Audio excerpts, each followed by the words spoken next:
For more updates, subscribe to our channel, click the show links and enjoy watching the videos. مقدر لکھ دی جاتی لیکن احسان عظیم ہے کہ اس نے ہمیں انسان بنایا ہے حضرت بایزید بستامی ایک بہت بڑے اللہ کے ولی ہیں ایک راستے سے نکلے چلے جا رہے تھے یہ اللہ کے ولیوں کی شان ہوتی ہے کہ جانور ان سے کلام کیا کرتے ہیں جانور ان سے بولیا کرتے ہیں راستے سے نکلے چلے جا رہے تھے ایک کتا مل گیا بایزید بستامی کو وہ بایزید بستامی کو روک کر کہنے لگا اے بایزید بستامی ٹھہر کر ذرا میرے ایک سوال کا جواب دے بایزید میرا سوال یہ ہے بایزید اللہ نے تجھے انسان بنایا مجھے کتا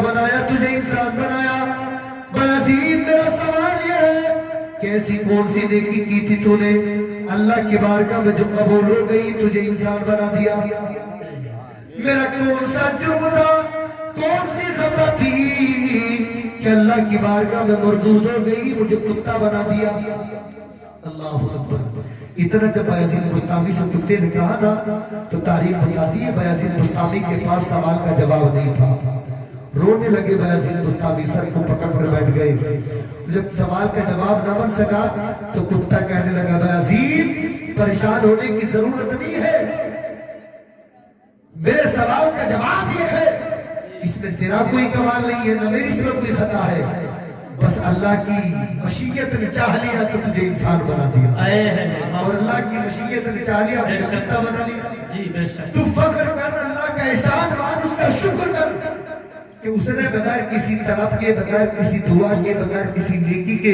اس کی مشیت نے چاہ لیا تیری ذات سے پیار کر لیا اور انسان بنا دیا وہ چاہتا تو کچھ بھی بنا دیتا اگر کتا بنا دیتا تو تیرا مقدر در بدر کی ٹھوکریں بن جاتی لیکن انسان بنا کر اس نے بہت بڑا احسان فرمایا ہے اور انسان بنانے کے بعد میں اس سے بڑا احسان فرمایا کہ اس نے ہمیں مسلمان بنایا ہے کیا بنایا ذرا زور سے بولو اور ذرا توجہ کریں انسان ہی بنایا تو کیسے بنایا جانتے ہیں آپ پوری کائنات کو اللہ نے بنایا پوری کائنات کے اللہ نے تخلیق فرمائی جتنی بھی چیزوں کو میرے رب نے بنایا ہے سب کو کن کہہ کر بنایا ہے کیا کہہ کر بنایا کن کہہ کر بنایا یعنی زمین کو بنایا کن کہہ کر بنایا آسمان کو بنایا کن کہہ کر بنایا شجر و حجر کو بنایا کن کہہ کر بنایا شمس و قمر کو بنایا کن کہہ کر بنایا جمادات و نباتات کو بنایا کن کہہ کر بنایا حیوانات کو بنایا کن کہہ کر بنایا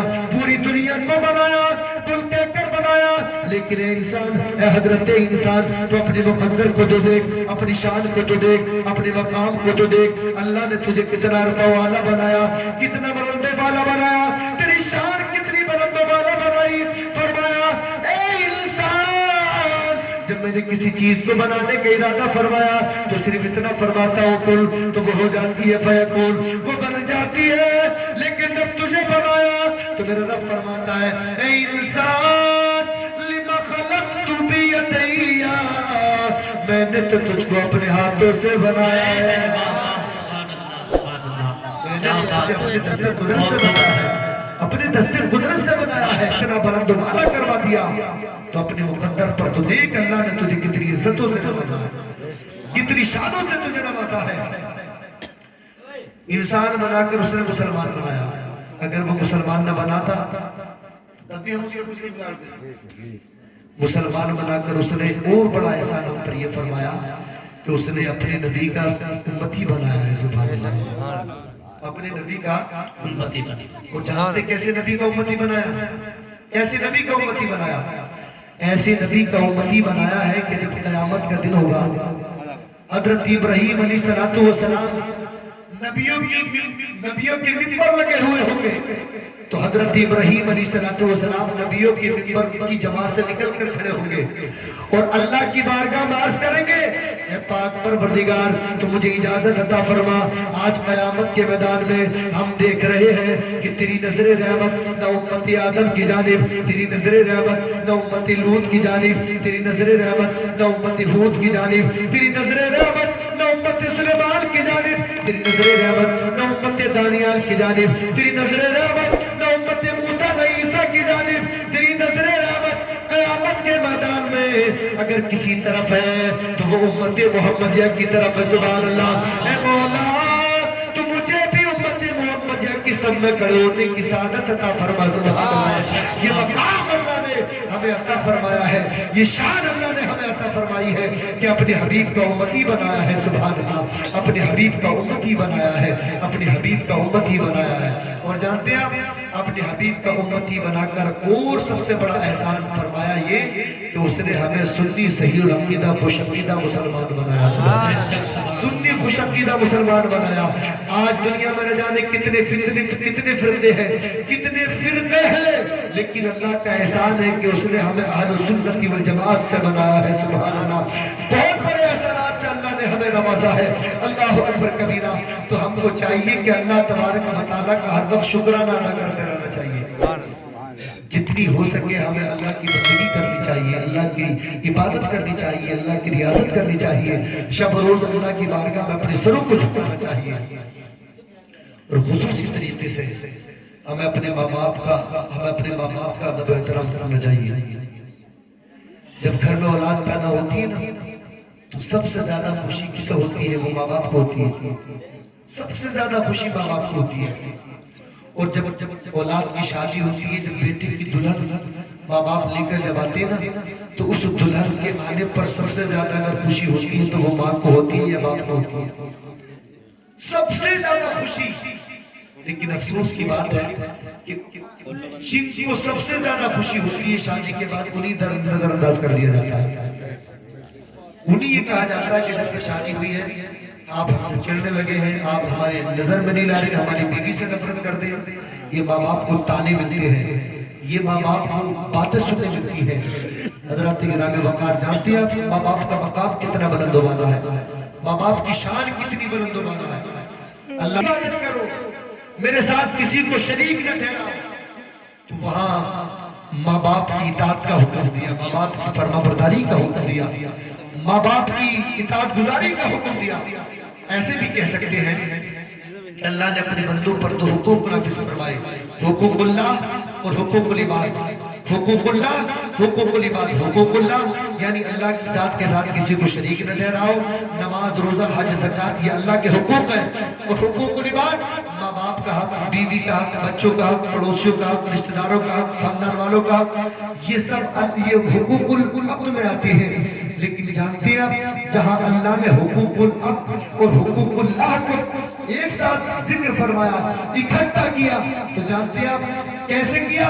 فرمایا اے میرے بندے وَقَضَىٰ رَبُّكَ أَلَّا تَعْبُدُوا إِلَّا إِيَّاهُ, میری ذات کے ساتھ کسی کو شریک نہ ٹھہراؤ, میری ذات کے ساتھ کسی کو شریک نہ ٹھہراؤ. یہ تو ہو گیا حقوق اللہ, میرے ساتھ کسی کو شریک نہ ٹھہراؤ. خبردار میرے ساتھ نہ ذات میں, نہ صفات میں, نہ تصرفات میں, نہ احکامات میں شریک نہ ٹھہرانا, ورنہ تیری ایمان اور اطاعت کا جنازہ نکل جائے گا. اور جب حقوق العباد کا ذکر فرمایا اسی آیت میں تو اللہ تبارک و تعالیٰ نے نہ بیوی کا حق ذکر فرمایا, نہ بچوں کا ذکر فرمایا, نہ پڑوسیوں کا ذکر فرمایا, نہ خاندان والوں کا ذکر فرمایا. اگر کسی کا ذکر فرمایا تو فرمایا وَبِالْوَالِدَيْنِ إِحْسَانًا, ماں باپ کے ساتھ میں حسن سلوک کرو. کس کے ساتھ حسن سلوک کرو؟ ماں باپ کے ساتھ حسن سلوک کرو. یہ جب تک زندہ ہے تب بھی حسن سلوک کرو, اور انتقال ہو جائے ان کا انتقال کے بعد تب بھی ان کے ساتھ حسن سلوک کرو. اور قرآن کہہ رہا ہے جب یہ دونوں بوڑھے ہو جائیں, دونوں یا ایک یہ دونوں, تو پھر ان کے سامنے اونچی آواز سے کلام بھی نہ کرنا. اور قرآن تو آواز ہی نہیں بلکہ کہتا ہے لفظ اف تک بھی نہ کہنا. مفسرین فرماتے اف کسے کہتے ہیں, یعنی ان کے سامنے اتنی زور سے کپڑا بھی نہ جھاڑنا کہ کپڑے میں سے جو آواز نکلتی ہے وہ آواز بھی ان کے سامنے نکلنے نہ پائے. یہ مقام, یہ شان قرآن ماں باپ کی بیان فرما رہا ہے, یہ عزت ماں باپ کی قرآن بیان فرما رہا ہے. آج جن کے ماں باپ دنیا سے چلے گئے ان سے پوچھیں کہ ماں باپ کتنی عظیم ترین نعمت ہے, کتنی بہشت قیمتی نعمت ہے. آج فہیم بھائی اپنے بیٹے کی ولادت کی خوشی منا رہے ہیں, اتنے دن ہو گئے پیدا ہوئے, لیکن آج بھی انہیں ایسا محسوس ہو رہا ہے کہ بیٹا ابھی صبح آیا ہے, اس کے آنے کی خوشی منا رہے ہیں. آپ لوگوں کو دعوت دی ہے, ہمیں فون کر رہے ہیں کہ تشریف لانا حضرت. اب بھی بار بار فون کیوں کہ بیٹا گھر میں آیا ہے, بیٹا گھر میں آیا ہے. حضرات وہ ماں باپ جو بیٹی کی پیدائش پر اتنے خوش ہوتے ہیں، آخر وہ وقت کیوں آ جاتا ہے اتنی جلدی کہ اولاد اپنے ماں باپ کو انہیں نظر انداز کرنا پڑ جاتا ہے؟ میں سمجھ سکتا ہوں یہ تعلیم سے دوری ہے، تعلیم سے دوری ہے، علماء سے دوری ہے، اچھی تعلیم سے دوری ہے۔ ورنہ یاد رکھنا میرے نبی نے تو یہ فرمایا ہے، آقا کریم نے ماں باپ